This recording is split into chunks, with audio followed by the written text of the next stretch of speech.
क्या आप लोगों की कैट के साथ अक्सर होता है कि जब भी एसी वाले रूम में आती हैं, ये एसी वाले रूम में होती है, तो इनको स्नीजिंग शुरू हो जाती है, जिसको हम लोग छींके भी बोलते हैं, या नाक से पानी भी आना शुरू हो जाता है। अगर ऐसा आप लोगों की कैट के साथ होता है तो ये वीडियो आप लोगों के लिए, वीडियो को एंड तक देखना, चैनल को सब्सक्राइब करना और आगे शेयर भी करना है। आप लोग भी सोचते होंगे कि कैट जब भी रूम में आती है, एसी वाले रूम में आती है, तो वो इनको क्यों छींके शुरू हो जाती है, चाहे वो आपकी एडल्ट कैट हो, चाहे आपकी वो किटन हो। अक्सर जब कैट जो होती हैं या किटन होता है, वो बाहर से एसी वाले रूम के अंदर जब आती हैं, तो वो एक चीज़ हमें हैरान कर देती है कि ये क्यों छींक मार रही है। इतनी छोटी सी समझ लो एक जानवर है, पेट है, साफ़ सुथरी है, लेकिन फिर भी इनको छींक आ जाती है और छींके क्यों मार रही हैं। इस वीडियो में आप लोगों के साथ मैं शेयर करूँगी कि अगर कैट छींके आ जाती हैं कैट्स को, तो क्यों आती हैं, क्या वजह आती है और हमें क्या क्या प्रिकॉशंस करनी चाहिए।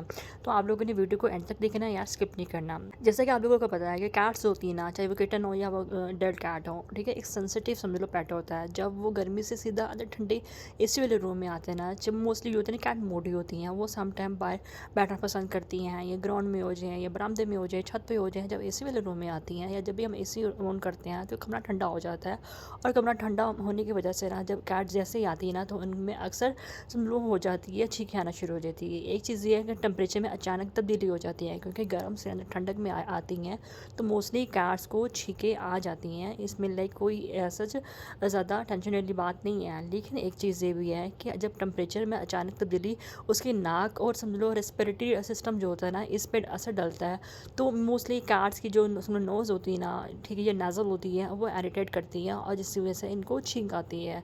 बिल्कुल वैसे ही जैसे हमें भी छींकें आती हैं, ठंडी हवा हमारी नाक में लगती है तो हमें भी छींकें आते हैं, इसी तरह बिल्कुल कैट्स में भी लाइक इस तरह की चीज़ें होती हैं। दूसरी चीज़ आ जाती है ड्राई एयर, जैसे कि खुश्क हवा। एसी हवा जो होती है ना, एसी की जो एयर होती है या हवा होती है, वो सिर्फ ठंडा नहीं करती है बल्कि मॉइस्चर को भी ना निकाल निकाल देती है। तो इसलिए मोस्टली कैट्स जो होती है ना, वो ज़्यादातर ना लाइक हवा जो है ना कैट्स के लिए बहुत ज़्यादा ड्राई होती है।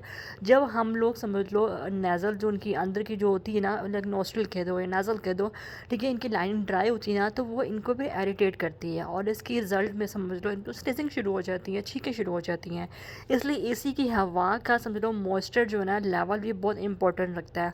तो इस सूरत में ये है कि आप लोगों को चाहिए कि वो उससे ना नोट किए होंगे कि अंदर कमरे में या पानी का बाउल रख लें, या फिर एक चीज़ ये आ जाती है ह्यूमिडिफायर आ गए हमें हर तरह के, आपको दराज में मिलेंगे, आपको इसलिए मार्केट में मिल जाएंगे। यहाँ पे मैं आपके साथ पिक्चर में शेयर कर रही हूँ कि क्या आती है कैसे नहीं होते हैं। इसलिए होता है कि रूम का जो टेम्परेचर है ना, वो थोड़ा लाइक मॉइस्चर रहेगा, जिसका आपकी कैट जो है ना, वो इसको लाइक स्नीजिंग होने से कमी आएगी।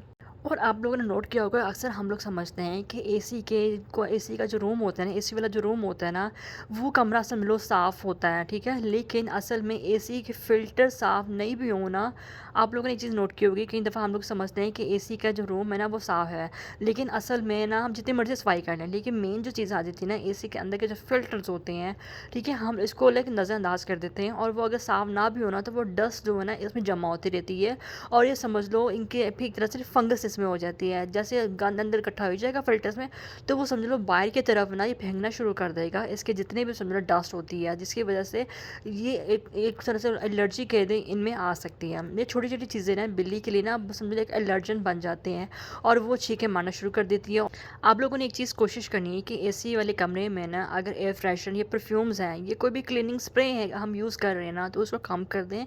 एसी वाले रूम में एटलीस्ट ना यूज़ करें, बाहर दूसरे वाले रूम में यूज़ कर लें, तो इससे भी थोड़ी कमी आएगी। बाकी आ जाती हैं केमिकल्स बिल्ली के लिए ना लाइक इरिटेट बन सकते हैं, क्योंकि इनको नोज़ को इरिटेट करते हैं, जिसकी वजह से ये भी हो सकता है कि स्नीजिंग शुरू हो जाती है। लेकिन आप लोगों ने नोट किया होगा, हम ह्यूमन्स को स्मेल अच्छी लगती है, लेकिन कैट्स के ना सेंस ऑफ स्मेल जो ना बहुत तेज़ होता है, जिसकी वजह से ना वो इनको इरिटेट करती है। बहुत से लोगों का ये भी सवाल होगा, क्या ये ठीक है, नॉर्मल है। अब आप लोगों का सवाल मेन ये उठता है कि क्या स्नीजिंग करना नॉर्मल है कैट एंड किटन में।